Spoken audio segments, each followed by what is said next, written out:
అయోధ్య నుంచి ఆహ్వానం వచ్చిందా మీకు? అదేనండి, రామచంద్రుని అయోధ్య అక్షతలు అందుకున్నారా? వీటిని ఏం చెయ్యాలి అనేగా మీ సందేహం? ప్రతి ఒక్కరం అయోధ్య వెళ్లలేం గనక అయోధ్య రామయ్య సూచించిన మార్గమేంటంటే తన అక్షతల ఆశీర్వాదంగా ఆహ్వానంగా భరతఖండంలో తన నామాన్ని జపించే ప్రతి ఇంటికి చేర్చమని. కశ్మీర్ టు కన్యాకుమారి వరకు ప్రతి ఇంటికి అక్షతలు రాబోతున్నాయి.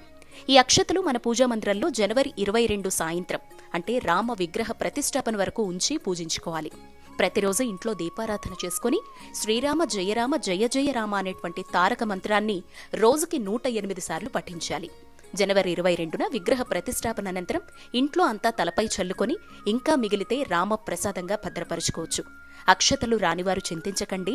కొన్ని సాంకేతిక ఇబ్బందుల వల్ల ప్రభుత్వ సేవకుల నుంచి మాత్రమే మన వరకు రాకపోయుండొచ్చు.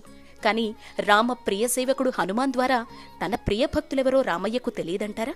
అక్షతలు రావడం కాదు ముఖ్యం, రామయ్య తండ్రి రాజ్యస్థాపన కోసం